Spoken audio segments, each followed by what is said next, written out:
Hey guys, welcome back. Well, it's been 6 months since we bought this Predator 3500 inverted generator, and we're just gonna go over this review and talk a little bit about SUV, truck life, and van life. As you guys know with generators, you have to run them every so often to keep them good and to make sure that they work, just in case you need them in case of a power outage. So we have our Predator 3500 super quiet inverted generator, and we also have our Champion generator that's underneath this cover by PatioGem. Every time we leave our generator outside, we use this cover by PatioGem that fully encloses our generator and has a small little pocket here where you can put things in. It's really nice. It has Velcro straps all around, but this is what we use from PatioGem. I have a link in the description for this product. But that's what we use to cover up the generators. These generators are really cool to have. I noticed by hooking them up to your hitch and just having like a gate that carries a small generator. Doesn't have to be a 3500. It could be a 1600, it can be a 2000. It could be a small generator. It will help out a lot in van life because I watch a lot of the channels and I see that they have to drive around and they have a DC to DC charger connected to their batteries. So the only way that they charge their batteries when there's no good sun and solar is by driving around. But they can also charge the batteries by carrying around one of these low powered generators, 1600 to 2000. They're very low weight and they hook up right to the hitch, and you can install a hitch and have the generators running while you park somewhere like in the back country or anywhere where there's not a lot of people. But these things are quiet during the day. You top your batteries off, so at night you have them. And with these lithium batteries, if you keep them between 40 and 100% every day, they last like 12 years. They go over the recommended amount of time that they were, the lifespan, over the recommended lifespan. They go over if you keep them charged from 40 to 100. With these generators, you can do it. All right, let's start up this generator. As always, we just come and turn it to run. I just turn that bad boy right on. And it starts every time. Sometimes I'll put it to start and make it go, and then I put it on run, but other times I just put it on run and it just starts right up. Now it's good to run these batteries, these generators, every 2 to 3 months. Hey guys, as I said, I'm at base camp and I'm on the other side of the RV. The generator is on the opposite side of me, but this thing works really well if you can travel with a small generator with you. Now, we do this all of the time when we travel across the country. We always take the generator with us, we take extra gas. But now that I'm doing more of the truck life and traveling with the RV much closer, I carry the generator with me, I carry extra batteries with me, and when I need to recharge, I don't just rely on the DC to DC charger that we have installed. I rely on these small generators to recharge my batteries. Because if it goes really low and it's cold outside, I don't have a diesel heater yet. I want to be warm, and I'm about to invest in a diesel heater.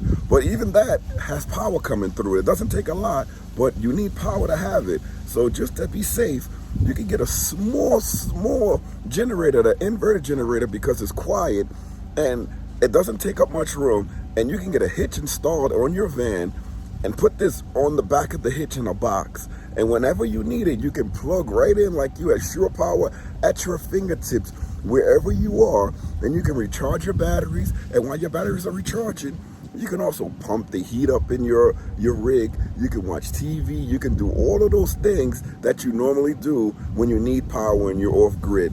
This thing is totally great, and I have 2 of them. Now, what I learned with these generators, especially with the remote start or the electronic start, is that you have to run these generators once every like 2 to 3 months with a full load just to get that battery recharged that's inside of there. So what I like to do is I like to put on the generator, I like to plug things in, I like to charge all my batteries in the truck, charge all my batteries in the RV, and then I also like to go inside the RV and just start cutting things on that pull a lot of power, just so that I know that I'm running this generator and I'm running some of that fuel that's in there. We have stabilizer in there, which keeps the fuel very nice for like a year, maybe more.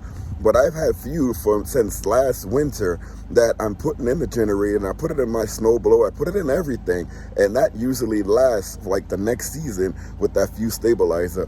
But now let's go inside so I can start turning some things on. But it's not like, I'm not gonna pop open the slide. I'm just gonna turn on some of the heaters that we have in there and a dehumidifier. That may be enough because the heater runs at about 1500 watts and dehumidifier runs at about 350 watts, so that puts that at 2,000 plus the watts that I'm using in the truck to recharge the batteries, which is not enough. It's not going to put it over the 3,500 watts that the generator has. I think it's 3,500 running 4,000 watts like for the surge for the starting, but it's going to be well below that 3,500. But let's go inside and check it out. Before we go in, I give you guys a little peek at our battery setup inside the truck, which I'm recharging. Inside of here, we have 2 lithium phosphate batteries. That's by Chins. That gives us over 2,500 watts of power. We also have another 1,000 watt portable power station that gives us over 3,500 watts. And we also have another 600 watt portable power station in the car. Now, as you can see, we have the Goture fridge that's plugged into the battery system, and it's at 6 degrees in there, but that keeps it really cold. And then when we want to use this DC to DC charger, we just cut on the DC, and that activates this button over here to give us power. And it's pulling right now 106 watts is going into the battery to recharge it, and 167 is coming from the generator that's going into charging the inner battery of this. Remember, it's pass-through technology, so both will keep charging while this is on, which is great. But I'm going to turn the DC to DC charger off just so that I can refill this battery as quick as possible. Okay, now we're in the RV. I can start turning on more things just to run the power. Excuse the noise. And I turn on this thing. Excuse this. I usually have this on while we're traveling. That's my dog right there. The slide is in, so that's why you see we're such in close quarters. It's gonna snow, so I bring this slide in. I usually put this on a timer because I don't stay in here. So it's like at 8 hours right now. And as you can see, the slide is in. We have the things there for the bugs, keep the bugs out. But in the room, it's a little messy in here, but I still have everything charging. The refrigerator in the room is on, and the 300 watt Amproad portable power station is still pulling. I always check to see if the microwave is on. That's on. And I check up here to see if I see a blue light with the fridge, and that's on. So these 2 things, they show you that, you know, you're pulling power. I have this little USB light. You know, it only pulls about 8 watts, and I use this when I'm camping. But a lot of the times when I have the RV stored and I want light to be in the camper, you know, I have a little switch here and it cuts on the light. And this is really good to have. You know, it spooks away intruders. Now, those times where we're not going to be around the camper, I would throw on that USB light because it's such a light draw. And even if somehow the power goes off, you know, that small draw is not going to take a lot from the inner batteries that we have. So that's why I like to put that on. And it also keeps away intruders or spookers or whoever's wants to like roam around your RV or your property. A lot of the times people see lights, they don't come close to your property. They'll just go away. I mean, sometimes you may get somebody to knock on your door if they need some help or anything, but we're not trying to keep those people away. But the people you want to keep away, they usually stay away once they see lights. Again, it's always good to cover your generator if you're going to leave it outside. So here's another view of this generator cover by PatioGem. Again, I'm going to leave a link in the description for all the products that we use, including this generator cover that's really handy to have. So take a look out for that. Generator cover, different sizes by PatioGem. Link in the description. You guys ever order something from Amazon or Walmart and it takes so long to come? I ordered a circuit breaker about 2 weeks ago, and it said 3-day shipping, and it's been like 2 weeks. And I keep looking at the shipping, and I understand it looks like it came from out of the country because it was in JFK for about a week and a half, and it finally got transferred to the regular postal service, the United States Postal Service. And now I'm waiting for it to come. It says it's gonna come on Monday, but I needed it before Monday.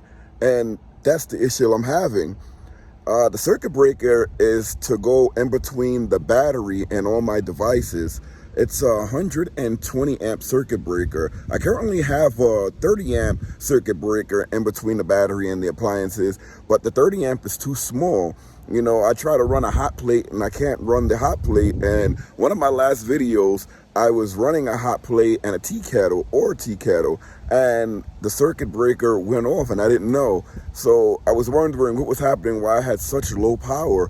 And it was because the circuit breaker went, and I didn't know until I finished the video and I saw I had to switch it back on. But the circuit breaker takes me like less than 5 minutes to install. It's just taking one off and putting another one back on. I have extra circuit breakers in the house. They're 150 amp circuit breakers, but I don't like using those because those ones you have to leave an exposed copper wire inside the fitting and use. It's like a thing that you tighten down and onto the fitting. I like the end connectors that you use on the wires, the terminal connectors. I don't like putting the exposed copper inside the thing because sometimes you can just pull it right off and it comes off.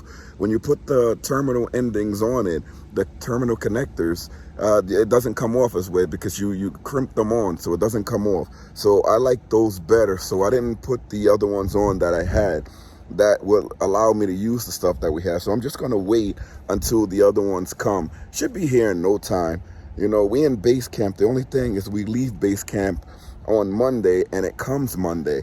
So I'm trying to think, you know, hopefully it will come earlier than when I leave and I can put them on the road. That's no problem. All you need is a screwdriver to put them on.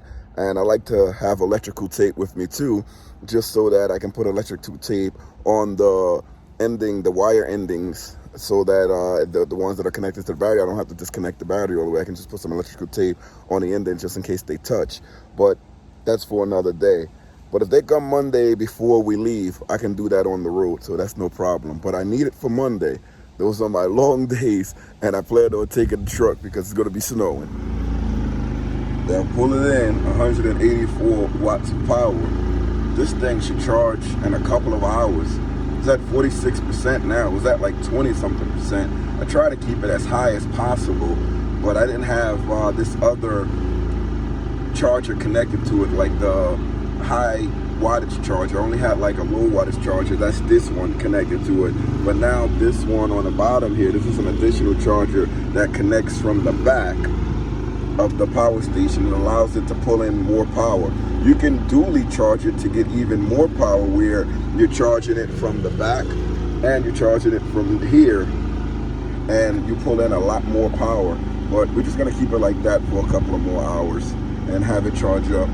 So I believe we have the generator, the battery's already charged. We left this for about an hour. So now I'm gonna put that away and continue charging my batteries. Okay, we hooked the camper back up to Shore Power and hooked the batteries that's in the truck to the camper. So we still have the batteries charging. Grayson, what's the input watts? Input power watts? 184. 184 input? Yeah. And what's the battery percentage at? 48. We have anything coming out? What's the output power? 000. That's good. The solar charge controller is up there at the top there. You see it? It has a number on it. It's that on that big battery thing over there. You see that number all the way up? What's that at? Oh, 132? This one is a decimal in there. You can't see that decimal? I think I can see it. 132, right? It's 13.2. Oh. Right, that's what the battery is at. It says it's full.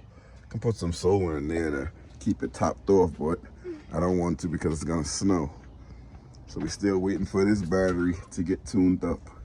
All right, guys, that's enough for this video. I just wanted to give you guys an update on that Predator 3500 inverter generator and let you guys know it's still running, still works good. I saw a lot of negative reviews about it, And a lot of people told me that tools and things you get from Harbor Freight is not working that well, doesn't work that well. But everything we got from them worked really well. We even got electrical equipment from them to hook up wirings and everything. And like butt connectors, terminal endings, they all worked really well. So, but that's what this was about, just to see how well that Predator generator will still hold up 6 months into it and in the winter. So stay tuned. In the next episode, we're going to be reviewing other products that were sent to us. It's mostly just like a hose that hooks up from a 1 pound tank to a 20-pound tank. And that's really nifty to use, especially if you're winter camping or you're tent camping and you want to cook and you don't want to use those 1 pound bottles, and you have like grills and everything that hook up to the 1 pound bottles. We have an adapter that will hook the 1 pound bottle. You can change it and put a 20-pound bottle in. So that's really great. But that's all I have for you this week. So tune in next week when we're going over all those nice things. Until next time, see you later, everybody.